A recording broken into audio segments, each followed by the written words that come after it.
പക്ഷേ ഇതുവരെ അങ്ങനെ ഒരു മിസ്റ്റേക്ക് ആണെങ്കിൽ അത് പരിഹരിക്കാൻ ശ്രമം നടത്തിയിട്ടില്ല എന്ന് മാത്രമല്ല ശ്രീ വിനു കിരിയത്ത് അതിനപ്പുറമുള്ള കാര്യങ്ങൾ സംഭവിച്ചുകൊണ്ടിരിക്കുകയാണ്. ഇപ്പോൾ ഏറ്റവും ഒടുവിൽ ശ്രീ ജയൻ ചേർത്തല, അദ്ദേഹം അമ്മയുടെ ഭാരവാഹി എന്ന് പറയാൻ പറ്റുമോ എന്ന് അറിയില്ല, ഇപ്പോൾ ഒരു അഡ്ഹോക് കമ്മിറ്റിയല്ലേ ഉള്ളൂ. ജയൻ ചേർത്തല മാധ്യമങ്ങളോട് സംസാരിച്ചപ്പോൾ പറഞ്ഞത് ഈ ജി സുരേഷ് കുമാറിന്റെ മകൾ കോടികൾ വാങ്ങിയാണല്ലോ സിനിമയിൽ അഭിനയിക്കുന്നത്, അപ്പോൾ അതിന് കുഴപ്പമില്ലേ എന്നാണ്. അപ്പോൾ ഇത് വ്യക്തിപരമായ ഒരു സംഘർഷം പോലുമായി മാറിയിരിക്കുകയാണ്. അല്ല, നമുക്ക് ജയൻ ചേർത്തലൊക്കെ അറിയാത്തതാണ്. കീർത്തി മലയാള സിനിമയിൽ നിന്ന് കോടികളൊന്നും വാങ്ങിക്കുന്നില്ല. അന്യഭാഷയിൽ പോകുമ്പോൾ അവിടുത്തെ കോസ്റ്റ് കൂടുതലാണ് സിനിമകൾക്കെല്ലാം. അതിനനുസരിച്ച് ഇപ്പോൾ നമുക്ക് രജനീകാന്തിനെ കൊണ്ടുവന്നിട്ടൊരു മലയാള പടം ചെയ്യാൻ പറ്റുമോ, അല്ലെങ്കിൽ അമിതാഭ് ബച്ചനെ കൊണ്ടുവന്നിട്ടൊരു മലയാളം ചെയ്യാൻ പറ്റുമോ? ചെയ്യണമെങ്കിൽ അത്രയും കോസ്റ്റ് ആവും എന്ന് പറഞ്ഞാൽ അങ്ങോട്ട് പോകുമ്പോഴും തിരിച്ച് അതുപോലെ അവർക്ക് അതിനുള്ള പ്രതിഫലം കിട്ടുകയാണ്. ജയൻ ചേർത്തല അമ്മയുടെ ഒരു ഭാരവാഹി എന്നുള്ള നിലയ്ക്ക് അദ്ദേഹത്തിന് അമ്മയുടെ കാര്യങ്ങൾ പറയാനേ പറ്റുള്ളൂ. ആന്റണി പെരുമ്പാവൂർ നിർമ്മാതാക്കളുടെ സംഘടനയുടെ ആളാണ്, നടനും അദ്ദേഹം അമ്മയിലും മെമ്പറാണെങ്കിൽ പോലും തീർച്ചയായിട്ടും നിർമ്മാതാക്കളുടെ കൂടെ നിൽക്കുമെന്നൊക്കെ പലരും പ്രതീക്ഷിച്ചിട്ടായിരിക്കും. അദ്ദേഹത്തിന്റെ അഭിപ്രായം പറഞ്ഞു. ഇതെല്ലാം അഭിപ്രായ സ്വാതന്ത്ര്യങ്ങളാണ്. പക്ഷെ ഒന്നാലോചിക്കണം, സുരേഷ് കുമാർ പറയുന്ന മൊത്തം അമ്മയിലെ താരങ്ങളെ അല്ല, പ്രധാന താരങ്ങൾ റെമ്യൂണറേഷൻ കുറച്ചാൽ അവരുടെ ബിഹേവിയർ, അതായത് അവർ സമയത്ത് ലൊക്കേഷനിൽ വന്നാൽ ബാക്കിയുള്ളവർ ഓട്ടോമാറ്റിക്കായിട്ട് സമയത്ത് ലൊക്കേഷനിൽ വരും. അവർ ക്യാരവാൻ സംസ്കാരം എടുക്കുമ്പോഴത്തേക്ക് ഇപ്പം ആരും പറഞ്ഞ പോലെ ചില ലൊക്കേഷനിൽ ചെന്ന് കഴിഞ്ഞാൽ പ്രൈവറ്റ് ബസ് സ്റ്റാൻഡിൽ ബസ്സുകൾ കിടക്കും പോലെയാണ് ക്യാരവാൻ വന്ന് കിടക്കുന്നത്. ലൊക്കേഷനിൽ ഓരോരുത്തർക്കും ഓരോ ക്യാരവാനാണ്. അപ്പോൾ അതെല്ലാം കുറയ്ക്കണം എന്നൊരു നന്മയ്ക്ക് വേണ്ടി പറഞ്ഞാണ്. മാത്രമല്ല, ഇത് ഫെബ്രുവരി ആദ്യം, ജൂണിന് ഇനിയും കിടക്കുന്നു. അതിനിടയിൽ ഇത് ചർച്ച ചെയ്ത് ഒരു നന്മ ഉണ്ടാവണമെങ്കിൽ ഉണ്ടാവട്ടെ എന്നാണ് സുരേഷ് കുമാർ ഉദ്ദേശിച്ചത്. ഇപ്പൊ താരങ്ങൾ സിനിമ നിർമ്മിക്കുന്നതിനെതിരെയൊക്കെ അദ്ദേഹം സംസാരിക്കാമോ എന്നുള്ള അതൊരു പക്ഷേ അദ്ദേഹത്തിന്റെ വായിന്ന് വന്നതായിരിക്കും. അത് നമുക്ക് ആർക്കും പറയാനുള്ള റൈറ്റ് ഇല്ല. ആര് പ്രൊഡ്യൂസ് ചെയ്യണം എന്നൊക്കെ തീരുമാനിക്കേണ്ടത് അതിനോടൊന്നും നമുക്കും യോജിപ്പുണ്ടെന്ന് ഞാൻ പറയുന്നില്ലല്ലോ. പക്ഷേ നോക്കൂ, ഇവിടെ താരങ്ങളുടെ റെമ്യൂണറേഷൻ ഞാൻ ചെയ്യട്ടെ. ഒരു സ്റ്റാർ അഭിനയിക്കുന്ന പടത്തിനകത്ത് ഒരു ചെറിയ നടൻ്റെ റേറ്റ് തീരുമാനിക്കുന്നത് ആ നടനൊന്നും അല്ല. ഇന്നാരുടെ പടമാണ് നീ അഭിനയിക്കുന്നത്, സാറേ എനിക്ക് ഇത്ര ഉണ്ടെങ്കിൽ അഭിനയിച്ചാൽ മതി. ശരി, കാരണം അവന് വർക്ക് വേണം.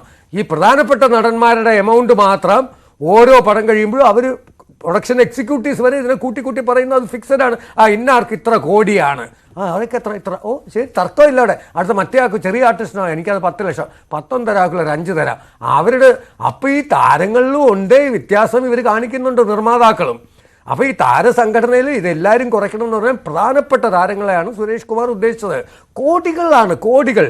പക്ഷെ അങ്ങനെയാണെങ്കിൽ ഇത്രമാത്രം ഒരു പ്രകോപനം ഉണ്ടാകാൻ കാരണം എന്താണ്? അപ്പോൾ ഇതിനപ്പുറമായിട്ട് എന്തോ കാര്യങ്ങൾ മലയാള സിനിമയിൽ സംഭവിക്കുന്നു എന്ന് വേണ്ടേ കരുതാൻ? കാരണം ഉടനെ തന്നെ ആന്റണി പെരുമ്പാവൂർ രംഗത്ത് വരുന്നു. എന്തായാലും ഉറപ്പുള്ള കാര്യമാണ്, ആന്റണി പെരുമ്പാവൂർ സ്വന്തം നിലയ്ക്ക് വന്ന് ഇങ്ങനെ ഒരു ഫേസ്ബുക്ക് പോസ്റ്റ് ജി സുരേഷ് കുമാറിനെതിരെ ഇട്ടതല്ല, ഉറപ്പായുള്ള കാര്യമാണല്ലോ. അത് മാത്രമല്ല, അതിന് പിന്നാലെ പൃഥ്വിരാജ് വന്ന് ഓക്കെ അല്ലേ എല്ലാം അണ്ണ എന്ന് ചോദിക്കുമ്പോൾ ഒരു കമ്പൈൻഡ് ആയിട്ടുള്ള ഒരു നീക്കം അവിടെ നടക്കുന്നു എന്നതല്ലേ? എല്ലാം ഓക്കെ ആണല്ലോ ഇല്ലേ എന്നാണ് ചോദിക്കുന്നത്. അപ്പോൾ അത് ഈ ഒന്നുകിൽ ഇപ്പോൾ സിനിമാ രംഗത്ത് നിർമ്മാതാവ് എന്ന നിലയിൽ സജീവമല്ലാത്ത പഴയ നിർമ്മാതാക്കൾക്കെതിരെയുള്ള ഒരു നീക്കം ഇല്ലേ, അതല്ലേ നടക്കേണ്ടത്? കാരണം ജി സുരേഷ് കുമാർ ഇപ്പോൾ കുറച്ച് വർഷങ്ങളായിട്ട് സിനിമ പ്രൊഡ്യൂസ് ചെയ്യുന്നില്ല. ഈ പ്രൊഡ്യൂസേഴ്സ് അസോസിയേഷനിലെ മുതിർന്ന ഭാരവാഹികൾ ഒട്ടുമിക്ക പേരും അങ്ങനെ തന്നെയാണ് അല്ലേ? ആ ഒരു ലിസ്റ്റ് എടുത്ത് നോക്കിയാൽ അങ്ങനെയാണല്ലോ.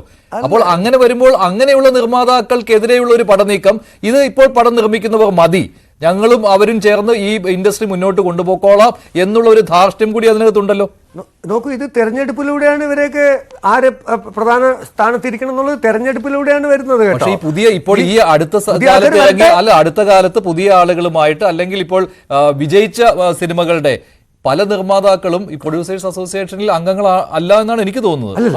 അംഗങ്ങളായിട്ട് തന്നെയാണ് സിനിമ എടുക്കുന്നത്. അതല്ല, നോക്കൂ, ഇതൊരു എക്സ്പീരിയൻസ് ഉള്ളവർക്ക് മാത്രമേ ഇത് അത്ര എളുപ്പമൊന്നുമല്ല കേട്ടോ ഒരു സംഘടന മുന്നോട്ട് കൊണ്ട്. അത് ഫെഫ്കെ ആയാലും മാക്ടെ ആയാലും അമ്മയായാലും ഇതെല്ലാം മുന്നോട്ട് കൊണ്ടുപോകാനായിട്ട് ഭയങ്കര ബുദ്ധിമുട്ടാണ് കേട്ടോ. ഇത്തിരി കാലിബർ ഉള്ളവർക്ക് അങ്ങനെ ഒരു പ്രസ്ഥാനം കൊണ്ടുപോകാൻ പറ്റുള്ളൂ. സുരേഷ് കുമാർക്ക് അത്ര എക്സ്പീരിയൻസ്ഡ് ആണ്.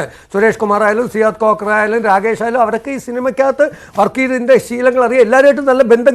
ഇവർ ഈ ചർച്ച ഈ എരിതീരെ എണ്ണ ഒഴിക്കാൻ കുറേ പേരുണ്ട്. നേരത്തെ മഞ്ജുഷ് പറഞ്ഞ പോലെ ഇത് പ്രശ്നമാക്കാൻ തയ്യാറായിട്ട് കുറേ പേരുണ്ടാവും. എപ്പോഴും അങ്ങനെയാണല്ലോ, ഒന്ന് തമ്മിൽ പിണക്കിച്ചാൽ ഭയങ്കര സന്തോഷമാവുന്ന ഒരുപാട് പേര് കാണും. നോക്കൂ, ഞാൻ പറയട്ടെ, പ്രൊഡ്യൂസർമാരുടെ ഭാഗത്തുള്ള തെറ്റ് ഞാൻ പറയണത്, എനിക്ക് നിങ്ങളെ കൊണ്ട് പടം എടുക്കേണ്ടതെന്ന് തീരുമാനിച്ചാൽ പോരെ. നിങ്ങൾക്ക് ഇത്ര രൂപയ്ക്കാണെങ്കിൽ എനിക്ക് വേണ്ട, ഞാൻ വേറെ ആളെ വെച്ച് ചെയ്യാമെന്ന് പ്രൊഡ്യൂസേഴ്സ് ഒരു സ്ട്രോങ് ഡിസിഷൻ എടുത്താൽ തീരാവുന്ന. ഇപ്പോൾ സന്ദീപ് സേനൻ അദ്ദേഹം പ്രൊഡ്യൂസർ